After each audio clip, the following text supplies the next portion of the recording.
नमस्कार दोस्तों।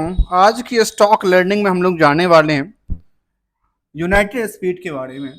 आखिर क्या कहती है कंपनी की पोटेंशियल्स को लेकर के, जहाँ पे मार्केट में इनकी आप चार्ट देखें तो चार्ट देखने के बाद ये लगता है कि मार्केट इसका लगातार क्या होती है, एक बुस्ट होती नजर आती है, बार बार बुस्ट होती है और लगातार बुस्ट होते होते ऊंचाइयों को पकड़ती हुई नजर आती है।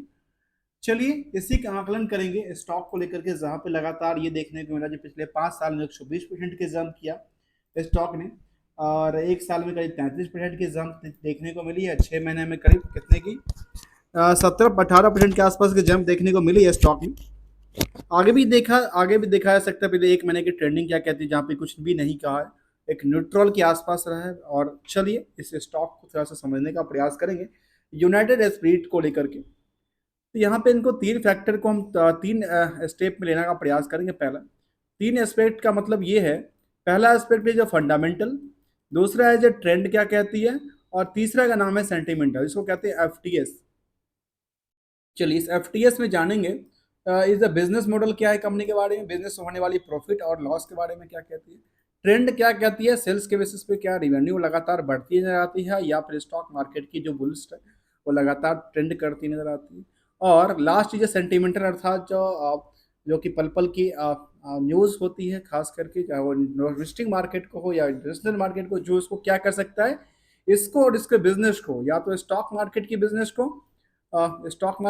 को या फिर इसकी मेन बिजनेस को क्या कर सकता है, इफेक्ट कर सकता है या फिर हिट कर सकता है। इन दोनों के तरीकों को समझने का प्रयास करेंगे, जिससे मार्केट में क्या होती है, करंट प्राइस नजर आती है, जिसको कहते हैं। तीनों कंबाइंड करने के बाद आते हैं बुक वैल्यू कहता है 97-98 रुपये मान लेते हैं। इंटरेस्टिक वैल्यू कहती है 226 रुपये का। इसके साथ देखिए तो कितना गुना बढ़ा हुआ है, करीब करीब 250 गुना बढ़ा हुआ है, 2 गुना से ज़्यादा, 250 गुना मान लेते हैं, 250% मान लेते हैं, इंक्रीज हो रखा है। अब ये तो था एक आंकलन, किसके बेसिस पे, बुक वैल्यू के बेसिस पे। अब आती है स्टॉक का पी, और ये एक ऐसी फॉर्मूला है जो कि उड़ती हुई स्टॉक, जो कि उड़ती हुई आसमान में पंछियां हैं, या फिर कह सकते हैं उसको एक मापने की फॉर्मूला है, जिसको उस किस रेंज में वो ट्रेड करती है, किस रेंज में उड़ती है। तो यहाँ पे देखा गया कि कहती है कि प्रॉफिटेबिलिटी के बेसिस पे जितना अर्निंग पर शेयर था, उसका शेयर पे कितना गुना बढ़ चुका है मार्केट, 70 गुना जंप कर चुका है। ऐसे ऐसे ऐसे बातें में कहा जाए तो इसके हिसाब से 70 गुना बढ़ चुका है मार्केट, और इसके हिसाब से देखा है तो करीब कितना है, 70 निकल के आता है किसका, स्टॉक का पी। जबकि इंडस्ट्रियल के बाकी कंपनियों का पी कहता है 32 पॉइंट कितने का, 40 का। इसके हिसाब से क्या है, ये ओवर वेटेज है। तो क्या ऐसा ओवर वेटेज है, तो केवल इसी के ऊपर डिसाइड करता है कि नहीं, ये इसका 100% इंडिकेटर नहीं कहता है। दूसरा इंडिकेटर कहता है, अलग अलग इंडिकेटर्स हो सकते हैं समझने के लिए, जहाँ पे आप कंपेयर करने के लिए कई बार बैलेंस शीट को पीआर से कंपेयर करना पड़ता है, कई बार इधर सुधर, और कई बार कुछ और भी एस्पेक्ट को लेना पड़ता है मार्केट की पोटेंशियल को लेते हुए। जो आखिर इसके पास आगे फ्यूचर्स में 1 साल के 2 साल के बाद इनके पास अच्छा सा मौका मिल सकता है क्या करने के लिए, प्रॉफिट बनाने के लिए, जहाँ पे आज तो खैर नहीं है, लेकिन 2 साल में बनाने का मौका मिल सकता है, ऐसा देखने को मिलती है। इसीलिए दोस्तों कोई रिकमेंडेशन नहीं है किसी स्टॉक को लेकर के, this is completely learning purpose. तो इसका दूसरे एस्पेक्ट की बात करते हैं, वो भी एस्पेक्ट की बात कर रहे थे, जो 2 साल 3 साल के बाद पोटेंशियल बनती नजर आती है, किस स्टॉक में बनती नजर आती है, कैसे होती है। प्रोमोटर्स होल्डिंग के बारे में कहती है, डेट टू इक्विटी रेशियो जाना कि 0.04 के आसपास नहीं के मुताबिक है। करंट रेशियो के बारे में देखे थे 0.1.74 के आसपास, थोड़ा सा इससे अच्छा है। और प्रमोटर्स होल्डिंग 56.7 का, उसमें से थोड़ा सा उन्होंने क्या किया है, उन्हें प्लेस करके रखा हुआ है। आरओसी की बात करें तो आरओसी की बात करती है करीब कितना का, 27-28 के मान लेते हैं, और स्टॉक का आरओई कहता है 21% का। डिविडेंड का ट्रैक रिकॉर्ड भी है 0.69% का, और फेस वैल्यू है 2 रुपये का। अब एक आकलन करते हैं, ठीक है। आकलन क्या करना है, यदि एक वैल्यू है 2 रुपये का, इसकी अर्निंग पर शेयर कितना आ रही है, 19 रुपये का, 5 रुपये की 2 रुपये का फेस वैल्यू, और कितना है अर्निंग पर शेयर, और यदि 19 अर्थात कितना गुना बढ़ गया, 8 गुना यदि बढ़ सकती है, तो इसके हिसाब से यदि 8 गुना बुक वैल्यू से देखा जाए, उससे ज़्यादा जंप कर चुकी है पहले से। अब असली 13 गुना बढ़ चुका है मार्केट, तो क्या और बढ़ सकता है। तो दोस्तों ये कंप्लीट स्टडी नहीं है जिसके लेकर हम कह सकते हैं जो स्टॉक बढ़ेगा घटेगा, क्योंकि ट्रेंड क्या कहता है, ट्रेंड तो यहाँ पे लगातार पोटेंशियल ये बनती है, जो ट्रेंड में लगातार अब जिस भी आंकलन से देखें तो ट्रेंड कहती है लगातार यहाँ से शूट अप होती नजर आती है, स्टॉक लगातार बिल्डअप होती नजर आती है। चलिए अगले पड़ाव पे चलते हैं, जहाँ पे नंबर ऑफ शेयर होल्डर की बात करें तो कहती है करीब 72 करोड़ के आसपास का। और 72 करोड़ में जो इंटरेस्टेड होल्डर हैं, उसमें इंटरेस्टेड होल्डर की बात करते हैं करीब करीब कहती है नियरली 2.5 लाख से ज़्यादा, 2,60,000 जो है ना शेयर होल्डर यहाँ पे बने हुए थे 30 जून तक की डेटा।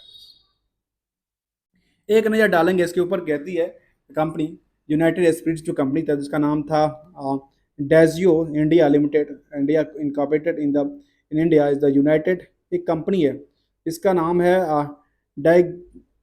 डाइजिस डेजियो इंडिया। और ये कंपनी है जो कि incorporated in India as the United Spirits Limited उसके रूप में बनाया गया था। Company is the leading beverage alcoholic company and the subsidiary of the global leaders in the Diageo PLC। एक कंपनी जिसका नाम है मेन कंपनी इसका नाम है डाइजियो इन इंडिया, जो कि डाइजियो बेसिकली इसका मेन ब्रांड है जिसकी वजह से द यूनाइटेड स्पिरिट्स काम करती है। और वो क्या करती है, अल्कोहल और क्या बनाती है, अल्कोहल और क्या करती है, सब्सिडी अल्कोहल बनाती है और क्या करती है, ब्रिवरेज पे कामकाज करती नजर आती है। चलिए अगला पड़ाव पे चलते हैं। अभी तक उम्मीद करते हैं आपने चैनल को सब्सक्राइब किया होगा, नहीं किया तो चैनल को सब्सक्राइब कीजिए, बेल आइकन को दबाइए और लेटेस्ट लर्निंग वाले पार्ट्स को समझने के लिए बने रहिए। हम जानने वाले हैं पीयर्स को कंपेयर करने के लिए, पीयर्स इसके बारे में क्या कहना चाहता है। तो पीयर्स बारे में देखा है तो यूनाइटेड स्पिरिट्स के साथ यूनाइटेड ब्रिवरेज रही है, रेडिकोज है, एलाइड एलाइड है, और ढेर सारा कंपनी, तिलक नगर इंडस्ट्रीज है, सूला। तो इन सबको कंपेयर करके देखा है तो पी सबसे ज़्यादा किसका भागा हुआ है, ये देखिए एलाइड्स बिजनेस का सबसे ज़्यादा इनका भागती नजर आती है जब ये पी ये कहता है। और इसमें देखा जाए एवरेज क्या कहती है, एवरेज हिसाब से देखा जाए तो ये कहती है अभी और भी पोटेंशियल लगातार सब में पोटेंशियल ही बनती नजर आती है। जहाँ पे डेट्स भी देखेंगे तो सबसे ज़्यादा डेट्स किसी के पास है, इसी के पास है, और सबसे ज़्यादा मार्केट भी इसी का भागता नजर आता है। और बाकी सारी कंपनी में जहाँ पे देखने को मिला थोड़ा बहुत है। चलिए यहाँ पे समझने का प्रयास करें किसको लेकर के कंपेयर करते हैं, क्वार्टरली डेटा को। क्वार्टरली डेटा के बेसिस में कह दिया है जो मार्च तक का डेटा था इसका, उस हिसाब से एक्सपेक्टेशन कर सकते हैं जो इसका जून का क्वार्टर कैसा हो सकता है आने वाले समय को लेकर के। तो यहाँ पे देखा गया कि मार्च में इसका क्या था, करीब करीब 70 से, जो कि पिछले क्वार्टर से क्या था, गिरा हुआ था। इससे पहले था थोड़ा सा अच्छा, उससे थोड़ा सा गिरा हुआ था मार्च वाले में। जून वाले में देखने को ये मिली तो जून वाले में थोड़ा सा परफॉर्मेंस एज पर द मार्च के हिसाब से परफॉर्मेंस करती नजर आई। जहाँ भी आकलन करके देखा तो देखा जाए तो जून जो क्वार्टर है वो पिछले क्या किया है, कभी मार्च से थोड़ा सा कम या मार्च से थोड़ा सा ज़्यादा, नियर अबाउट द सेम रहा है। इसके हिसाब से यदि ये ऊपरी सतह के लिए जाता है तो मुझे लगता है कि 2800 2850 करोड़ तक जा सकता है ज़्यादा से ज़्यादा मैक्सिमम। उसके हिसाब से यदि वो जाती है तो प्रॉफिटेबिलिटी क्या कहती है। यदि ये कम होती है यदि इसके हिसाब से तो वो 2600 2650 करोड़ तक आ सकती है, गिर सकती है। इसके बेसिस पे हम आकलन करेंगे आगे चलकर। और इस बेसिस पे यदि ये होता है लगातार तो मेन इफेक्ट कहाँ पड़ेगा, प्रॉफिट के अंदर। जहाँ पे प्रॉफिट पे 350 करोड़ था वो 241 करोड़ हो जाता है। तो यहाँ पे एक स्थिरता बदली नहीं नजर आई, कुछ क्वार्टर में अच्छी ग्रोथ करती है, कुछ क्वार्टर में अच्छी ग्रोथ नहीं करती है, नजर आती है। यहाँ पे जून वाले में क्या नजर आता है, जून वाले में थोड़ा सा क्या नजर आता है, थोड़ा सा पिटता नजर आता है लगातार कई बार जून में। यहाँ पे जून में थोड़ा पिटता है तो 220 करोड़ तक मैक्सिमम हो सकता है आगे चल करके। यदि जंप करती है तो 260 280 तक जाने की उम्मीद किया जा सकता है। चलिए अगला पढ़ो, जहाँ पे ईयरली डेटा के बारे में कहती है नियरली देखा जाए तो कहती है ईयर ऑफ ईयर क्या हो रही है, लगातार बिल्डअप हो रही है। कहती है हाँ राइट, कुछ साल को छोड़ दिया जाए तो मार्च 21 को छोड़ देते तो काफ़ी बिल्डअप हुआ था। इसके बाद देखते हैं ये प्रॉफिटेबली लगातार प्रॉफिट बनती नजर आती है। कुछ कुछ साल में थोड़ा सा गिरा ज़्यादा था लेकिन बाद में उसको सस्टेन करती नजर आई, दोबारा ये 1400 करोड़ के आसपास की जंप पहुंच गई मार्केट को लेकर। अगले पड़ा में देखने को ये मिला जहाँ का कंपाउंड सेल्स में बहुत बड़ा पुल बैक डाउनफॉल नहीं था। कंपाउंडेड प्रॉफिट ग्रोथ में देखने को ये मिला कि यहाँ पे थोड़ा सा एवरेज कह सकते हैं, स्टॉक प्राइस सीजीआर में थोड़ा सा कछुए की रफ्तार कह सकते हैं, और स्टॉक इंडियन भी थोड़ा सा ठीक नजर आती है।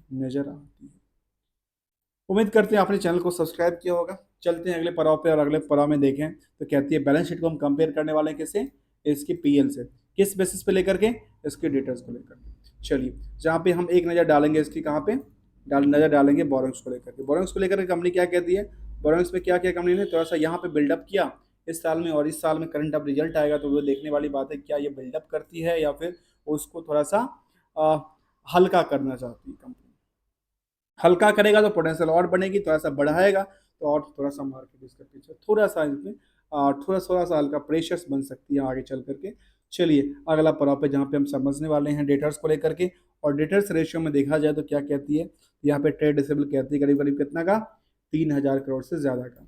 एक आंकलन करते हैं, ठीक है, आंकलन कहाँ से करते हैं, 3,000 के इस बिजनेस में, जो कि अलग अलग हमने फार्मास्यूटिकल कंपनी और इस तरह की कंपनी को देखा, खास की ये कंपनी क्या करती है, अल्कोहल वाली कंपनी है और बिवरेज भी काम करती है। यहाँ पे कहते हैं 3,000 करोड़ से ज़्यादा का मेरा क्या है, डेटर्स पड़ा हुआ है। अब इस डेटर यदि 3,000 करोड़ से ज़्यादा का पड़ा हुआ है तो लास्ट क्वार्टर का डेटा मैं ले लेता हूँ। ये लास्ट क्वार्टर का डेटा क्या कहता है, 2,700 करोड़ का था। आपकी लास्ट क्वार्टर के डेटा से जितना आपने सेल किया उससे ज़्यादा आपकी मार्केट पैसे फंसे हुए हैं, राइट, ठीक है। अब यदि इतना सारा पैसा फंसा हुआ है तो पैसा कब आता है, तो कहता है हमारे पास पैसा तो 3 महीने के बाद आता है। चलिए ये भी मैं मान लिया, 3 महीने में हमने पैसा लिया, ठीक है, लेकिन क्या प्रॉफिट के बेसिस पे भी किया काम, तो कहती है हमारे जो टोटल है वो 3,000 करोड़ के आसपास का है, और उसमें हमारा प्रॉफिट का पार्ट कितना था पूरे साल में, पूरे साल में कहते हैं हमारा प्रॉफिट तो 1,400 करोड़ का था। हाँ दोस्तों, आकलन करना, कुछ मैं ये नहीं कह रहा हूँ कुछ निगेटिव है पॉजिटिव है, किसी बिजनेस को आकलन समझने के पर्पज से कहता हूँ। यदि कोई आप इंटरेस्टेड है किसी बिजनेस को लेकर के करते हैं या उसमें ही इंटरेस्टेड हैं और आपकी मेन जो काम है वो बिजनेस करना है और स्टॉक मार्केट में समझना, आपको शॉर्ट टर्म में गेन की तरफ नज़र डालते हैं, तो देखिए कंपनी में ऐसा चीज़ होती है कि आप शॉर्ट टर्म में यदि कंपनी इतनी सारा इन्वेस्टमेंट करके रखी है और इसका मार्केट में इतना सारा पैसा ही फंसा हुआ है, उसमें इससे जितना प्रॉफिट कमाया उसका डबल इसका मार्केट में पैसा फंसा हुआ है अभी भी, सोचिए तो क्या आकलन किया जा सकता है। तो फिर मार्केट में, स्टॉक मार्केट में कैसे 2 दिन में आप सोचते हैं कि अच्छा इतना पैसा बन जाएगा, तो फिर यदि अंदाजा लगाते हैं आज 200% जंप कर गया था तो फिर सारे के सारे जो कंपनियां हैं ना, सारी कंपनियां बंद हो जाती, सारे के सारे स्टॉक मार्केट में आते और ट्रेडिंग करना चालू कर दिए होते। चलिए अगले पड़ाव पे, अगला पड़ाव का नाम है जिसका नाम है इन्वेस्टमेंट की पोर्टफोलियो। इन्वेस्टमेंट की पोर्टफोलियो में देखा जाए तो कहती है जो कि 56% से ज़्यादा 57% के आसपास होल्डिंग किसका है, प्रमोटर के, और 43% की होल्डिंग करके होल्ड बैठा है पब्लिक। जहाँ पे टोटल हमने इन्वेस्टमेंट का देखा था कितना नंबर ऑफ शेयर होल्डर था, करीब करीब 2.5 लाख 3.25 लाख क्या, 2.5 लाख से 3.25 लाख के आसपास इंटरेस्टेड शेयर होल्डर कह सकते हैं यहाँ पे थे। जहाँ पे प्रमोटर में देखा जाए तो हड़ेली बीबी है जो कि फॉरेन कंपनी है, ये सब उनकी जो कह सकते हैं फॉरेन कंपनी की सब्सिडी कंपनी इंडिया में ना काम करती है। एफआई की तादाद यहाँ पे ज़्यादा है क्योंकि डीआई की तादाद से थोड़ा सा ज़्यादा बिल्डअप कर रखा है। तो डीआई में देखा है तो डीआई में यहाँ भी है एचडीएफसी हो या आदित्य बिरला लाइफ हो या फिर कोटक इक्विटी, ये सब के सब बड़ी बड़ी इंडस्ट्रीज हैं यहाँ पे जो इनको बैकअप देते हैं एक इन्वेस्टमेंट पर्पज से। साथ में देखा जाए पब्लिक कहती है 14% के आसपास। यहाँ पे जब तादाद देखें तो तीनों का तादाद बराबर है, तीनों का तादाद में कोई ज़्यादा अंतर नहीं है, तीनों का तादाद क्या है, बराबर है। उसमें बराबर है तो इसमें एक देखा जाए तो क्या कहती है पब्लिक में, आम पब्लिक क्या कहती है इसके बारे में, तो आम पब्लिक के बारे में यहाँ पे डेटा निकलता है जिसको नाम है 2 लाख से कम के इन्वेस्टमेंट जिन्होंने किया हुआ है, उनकी तादाद देखा गया तो कहती है नियरली करीब कितना के आसपास, नियरली 6.5%, इतना मान लो नियरली 6% के आसपास, नियरली 6% के आसपास कौन है, एक रिटेल है जो उन्होंने 2 लाख से कम की इन्वेस्टमेंट करके चलते हैं स्टॉक लेकर के। तो यहाँ पे हमने एक चीज़ समझा जैसे स्टॉक को लेकर के, केवल किस चीज़ को लेकर के समझा, तो यहाँ पे इन तीनों की तादाद में बराबर है। इन तीनों की तादाद में यदि ऊपर नीचे होता है तो फिर मार्केट क्या होगा, यदि ये ज़्यादा बिकवाली करना चाहते हैं तो ये प्रेशर कहाँ बनेगा, इन्वेस्टर के पास बनेगा। और खास कर इन दोनों की प्रेशर यदि लगातार चलती रही ना, ग्रो करती रही ना, ये लोन ले बढ़ बढ़ के लेते रहे ना, तो फिर इनके लिए क्या होगा, इनके लिए सोना पे सुहागा बन सकता है आगे चल करके। दोस्तों चलिए अगला पड़ाव पे, अगला पड़ाव का नाम है सेंटिमेंटल। सेंटिमेंटल के बारे में क्या कहती है, जहाँ पे इनका भी देखने को ये आती है लेटेस्ट अपडेट क्या कहती है कंपनी के बारे में, कहती है एनालिसिस मीटिंग की बात करती है, लॉस ऑफ सेल सर्टिफिकेट की बात करती है, इंपोर्टेंट में कहती है रेगुलेशन की बात, डिस्क्लोजर ऑफ अंदर डिस्क्लोजर की बात करती है, और इसका कुछ और अपडेट्स तो नहीं, ऐसा कुछ अपडेट देखने को नज़र नहीं आई है। शायद हो सकता है इनका भी रिजल्ट आ सकता है इस क्वार्टर का, जो कि 2 4 5 10 दिन में आ सकता है। अगला जो हमने एक्सपेक्टेशन किया उस हिसाब से मार्केट यदि जंप करती है तो अच्छी बात है, नहीं करती तो भी अच्छी बात है, क्योंकि ये हमारा एक्सपेक्टेशन था मार्केट को लेकर के। तो यहाँ पे देखने को ये मिली, यहाँ पे लगातार क्या हो रही है, सुटअप हुई थी प्राइस, बिल्डअप हुई थी लगातार, वॉल्यूम में लगातार वृद्धि हुई थी लेकर के, अब यहाँ पे एक चीज़ सवाल उठता है, क्या उनका जो लास्ट जो डेटा था वो क्या उसके हिसाब से निकल के आती है डेटा, समरी सेगमेंट वाइज यहाँ पे डेटा निकल के नहीं आती, नजर आती। पीएस ग्रुप में इसके पास क्या कहती है, पीएस में कहती है यूबीएल है, रेडको है, टीआई है। तो इसका भी कंपेयर किया जा सकता है, जहाँ पे पीएस में यहाँ पे देखा जाए तो पीएस में सबसे बेहतर यूनाइटेड बिस्किट स्टैंडर्ड के हिसाब से है, और यूनाइटेड स्पिरिट्स और यूनाइटेड बिवरेज। और सेकंड लाइन में जो कंसोलिडेटेड देखा डेटा देखा तो कहती है यूनाइटेड स्पिरिट्स और यूनाइटेड एडेड बिवरेज ही हमारा फर्स्ट और सेकंड नंबर पे। किसके बेसिस पे, केवल और केवल टर्न ओवर के बेसिस पे, रिवेन्यू बेसिस पे देखने को नजर आती है दोस्तों। तो हमने समझने का प्रयास किया स्टॉक के बारे में, जिसका नाम था इसका यूनाइटेड स्पिरिट्स लिमिटेड, जिसकी लगातार क्या थी बिल्डअप बॉडी प्राइस में। एक फिलहाल 5 साल में क्या मल्टीबैगर साबित हुआ, तो कहती नहीं ज़्यादा तो नहीं, 120% तक भी जंप किया नजर आता है। जहाँ पे क्या कहती है स्टॉक्स, कहती है जंप इन द सेंसेक्स, और लगातार क्या हो रही है यहाँ पे एक नजर आती है share price the United Spirits jump on the Sensex drop. और जब सेंसेक्स ड्रॉप करता है तब इसके स्टॉक में क्या होएगा, जंप करती नजर आई थी। कितना पॉइंट्स को लेकर के, 129 पॉइंट्स को लेकर के। तो ये कुछ ऐसा अपडेट निकल के कई बार आ जाती है चीज़ों को लेकर के, कहती है से share up to 0.75% in the Nifty drop. जबकि निफ्टी में क्या कहती है, जबकि निफ्टी ड्रॉप करती है, लेकिन स्टॉक क्या क्या कहती है, ये स्टॉक जंप करती नजर आती है। मतलब ये उसके हिसाब से कामकाज नहीं करती है। अब यहाँ पे एक चीज़ और देखा जाए तो कहती है नियरली, देखें तो नियरली ये देखने को मिला कि यहाँ पे 6% ग्रोथ करती है, लगातार ग्रोथ नजर आती है। चाहे बैलेंस शीट को फिगर आउट को देखें तो बैलेंस शीट में क्या कहते हैं इसके बारे में, बैलेंस शीट के बारे में कहती है नियरली जो टोटल एसेट्स था वो ज़्यादा जंप करती है, और लाइबिलिटी में थोड़ा सा उन्होंने थोड़ा सा बिल्डअप करती नजर आई दोस्तों। दोस्तों हमने समझने का प्रयास किया रेजिस्टेंस ऑफ सपोर्ट की तरफ देखा, तो resistance of support higher to higher को क्या कहते हैं, हायर टू हायर पे कहते हैं, जहाँ पे लगातार स्थिरता बनाई, लगातार गई थी स्टॉक कई बार तक, इसको कहते हैं सब रेजिस्टेंस के लेवल। और जहाँ पे देखने को मिला कि जहाँ पे लगातार स्टॉक कई बार कई दफ़ा आके अटकी पड़ी हुई है, उसको सपोर्टिंग लेवल कहते हैं। मुझे लगता है कि फिलहाल ये सपोर्टिंग लेवल देखने को मिलती नजर आती है, जिस जोन में लगातार स्टॉक फिलहाल कुछ दिनों से कामकाज करती नजर आती है। Thank you so much for joining here दोस्तों।